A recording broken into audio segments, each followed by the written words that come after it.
From UFOs to psychic powers and government conspiracies, history is riddled with unexplained events. You can turn back now, or learn the stuff they don't want you to know.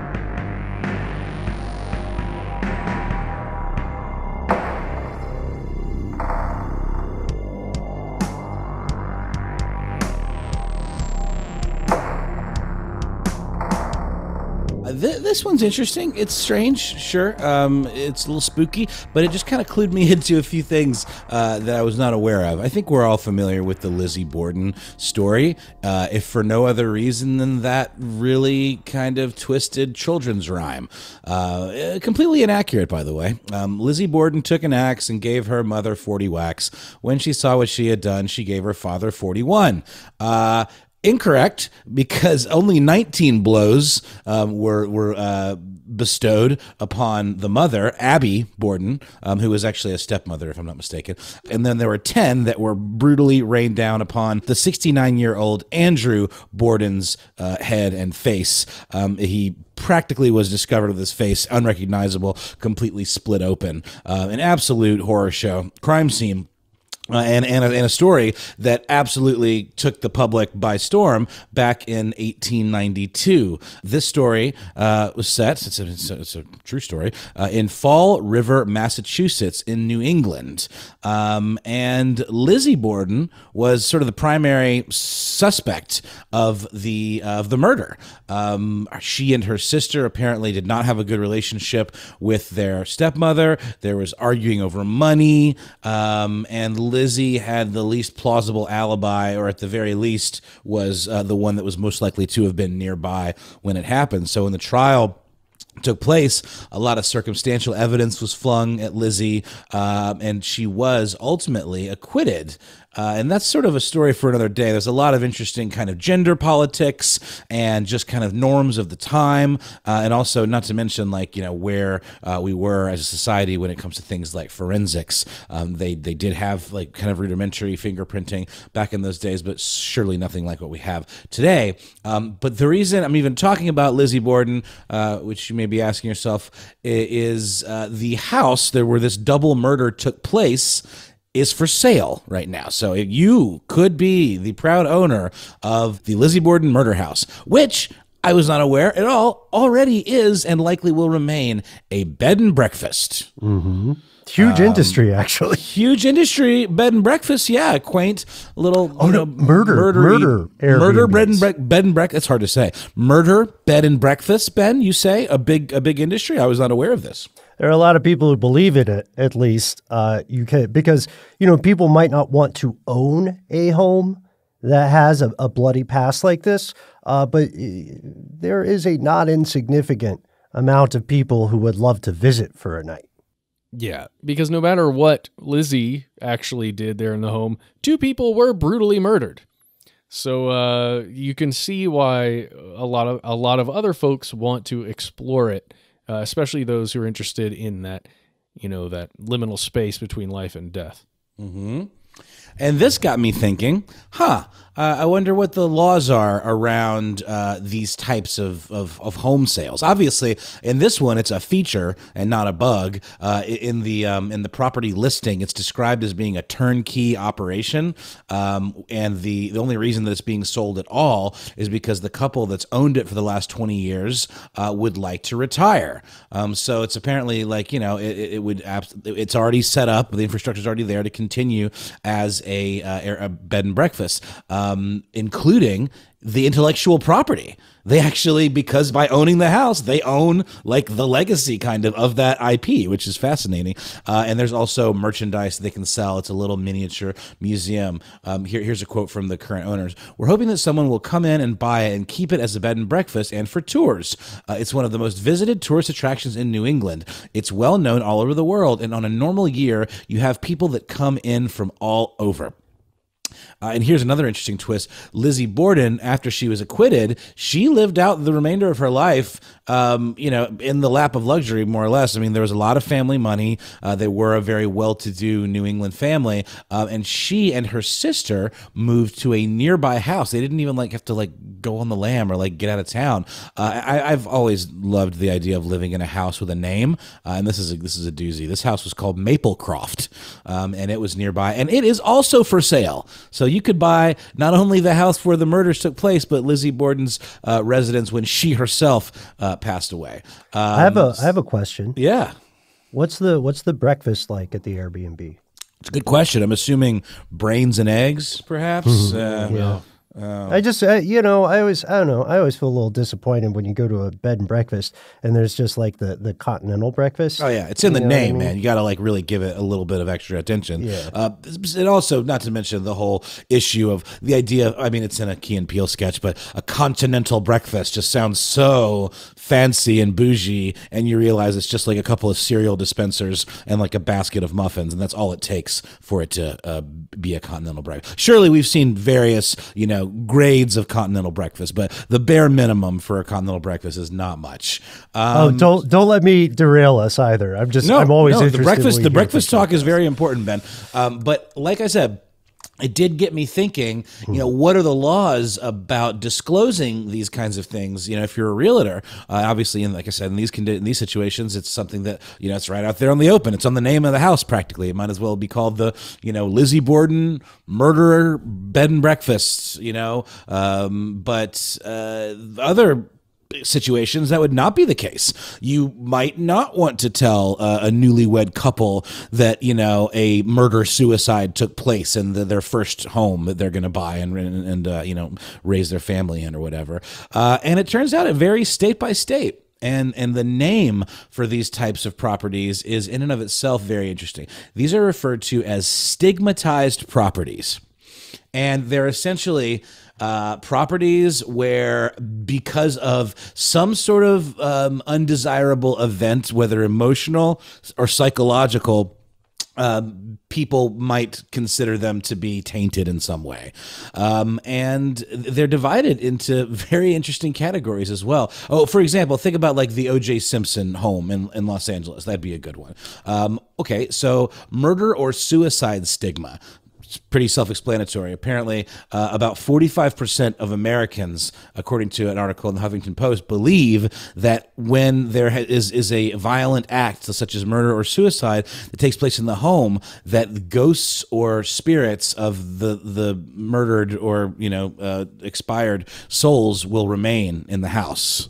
45% of Americans. But here's the thing: most states actually don't require the disclosure of a murder or suicide in a home.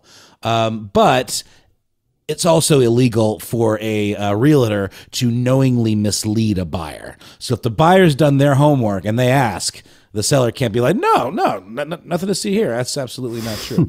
But did someone die in this house, sir? Well, what is life? Exactly. What is death? Life? Have you seen the crown molding, though? Let's focus on my gosh, gorgeous cabinetry. It's true. Oh, my God. Have you seen this mud room? I just recently found out what a mud room is. The hell is a mud room? A mudroom is the room, like an entryway when you come into a house, and there's a little room where you take off your boots, and maybe there's little hooks to hang your coats on and stuff, and sometimes cubbies or something for the kids. Yeah, So it's more for northern climates where Right. you can expect a certain amount of snow. Yes, with galoshes and all that. But it's also kind of considered a fancy add-on. Some people get them remodeled because it's considered a little bit like an upgrade. But here's an interesting one too. Public intrigue stigma. So that would be something like a popular shooting location for a TV show. Finding a lot of this information from a site called omegahome.com that lists all of these laws state by state. And they use the example of the Breaking Bad home in Albuquerque, New Mexico, the one where he throws the pizza on the roof and all that. Apparently that was a thing. People would constantly come by and throw a pizza on the roof. And a family just lives there, and they found it to be an absolute nuisance, and they became, quote, fearful to leave the property unattended and had to install a metal fence to keep all these looky-loos away. Let's get into the next one, which I think was really particularly interesting for this show: paranormal activity stigma. Okay, so that sort of ties into murder-suicide, especially since a lot of times, I mean, I think you could be anti-living in a murder-suicide house, even if you weren't like superstitious about, ghosts or paranormal activities. I think it would maybe you could be superstitious, just like, oh, it's bad luck, but not necessarily believe that it's haunted. But here's the thing, Realtor.com conducted a survey and found that 49% of people would not consider moving into a house that was purported to be haunted. And only 4 states require disclosure. Is one of them Massachusetts? It's Minnesota, Massachusetts, Jersey, and New York. See, I figured, for some reason, Massachusetts just strikes me as a place where like 98% of America's haunted houses probably are. Well, it's got such a long history in this country. You know what I mean? 100%. 100%. And a long history with things like witchcraft and the paranormal.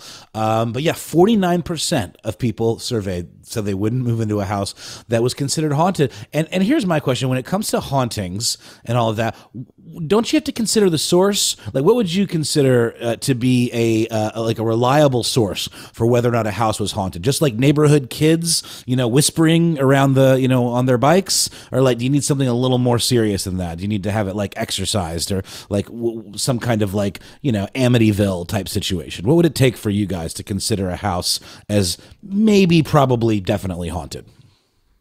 You want to go first, Matt? I was just going to say, a properly trained exorcist, within the Catholic Church and dogma, we'd get that person, at least one.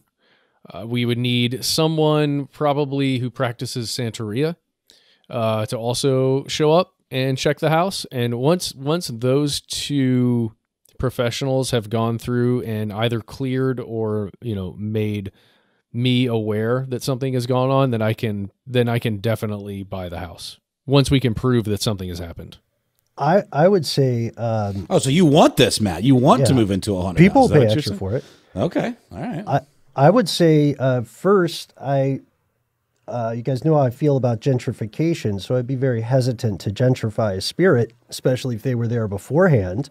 What right do I have? Just because I got the kind of coupons that are in vogue nowadays? To answer the question, there's a great scientific angle we can look at. If anybody hasn't checked out our earlier episode on ghost and infrasound, I would look into any possible acoustic anomalies or maybe geomagnetic anomalies, any kind of pollution. Like, to me, it doesn't matter whether or not there's a quote unquote ghost. It matters that there are things that are indicative of unpleasant experiences that might be considered a haunting. But I see, like, if there's a spirit in a house, and despite the fact that there's no universally approved upon proof of ghosts, if I feel like there's a ghost there, then I would just try to get along with it. The story of the human species is filled with tales of people getting along with the supernatural. A little saucer of milk out there for the kobold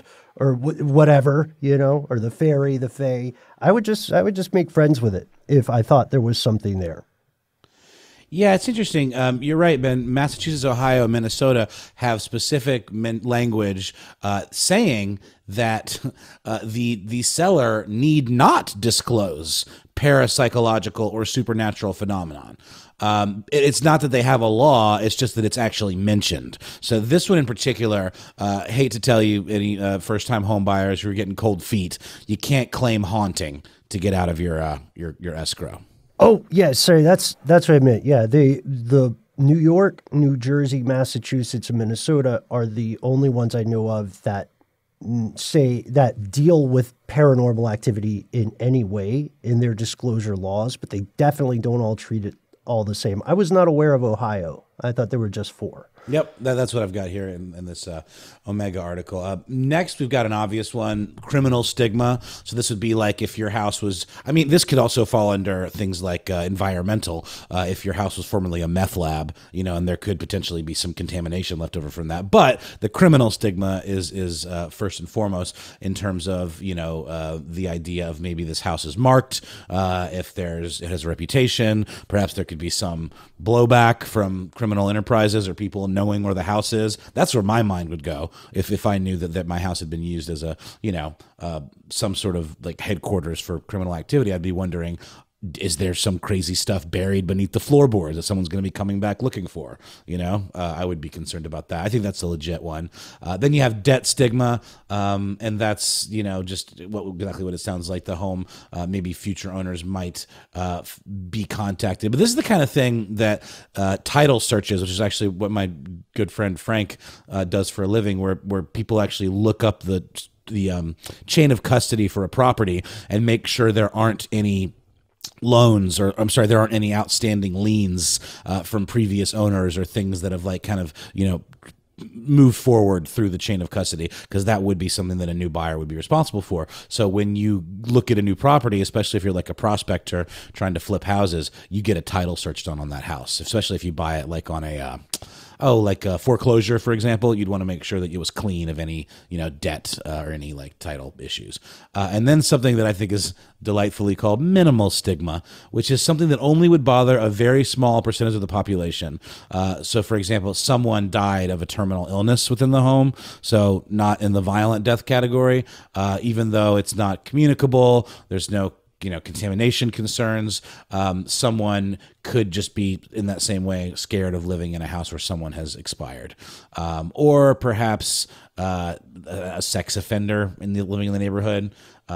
Anyway, so just to follow up on the Ohio stuff, I'd love to hear from a lawyer on this, because I'm looking at it and it looks like I didn't find a specific mention in their law, but I guess subsequent case law maybe covered it, which maybe means somebody went to court over this, like, hey, you should have told me this house was haunted. I would love to find that case and hear specifically how it went down. So let us know. Let us know if you went to court for this, whatever state you're in. That would be amazing. I bet Frank has some stories. Oh, he definitely does, and also some fabulous names. He'll text me pictures of crazy sounding names from some of these documents that he finds. And it's actually a pretty simple list to run down to say who requires the disclosure of deaths and who doesn't. Alaska does. California is one. We've got Wyoming, and it looks like West Virginia here, but not Virginia. In California, the way the civil code reads is California requires the owner of a home to disclose if an occupant of their home has died in their house in the past 3 years. No other state comes close to such a mandate. Most that require a disclosure have it only apply within the past year. So California is the most stringent, which I guess makes sense. Colorado, on the other hand, finds that facts pertaining to events which could, quote, psychologically impact or stigmatize a property are not subject to disclosure in Colorado. That includes murder, suicide, and any other felony which may have taken place. So there you go. Buy Lizzie Borden's 2 houses. Start a new career as a proprietor of a murder Airbnb. Just to continue on the subject of the Borden house before we go, isn't it a little interesting that they are retiring in a time when there's a pandemic and, rental properties are having trouble right now getting anyone to actually come out and stay somewhere, let alone go to a museum or, stay in a bed and breakfast where you're going to have close contact perhaps, or closer contact with people? That's a good point. I mean, it's a commercial property, and commercial real estate is going to be in the doldrums, at least in the U.S., for some measure of time. There's no way around it. It's like the question of what's going to happen to shopping malls. You know what I mean? That'll be an interesting story to follow. For now, let us know, have you gone to court for a stigmatized house? If so, what went down? Do you believe that you have ever lived in or experienced a haunted house for yourself?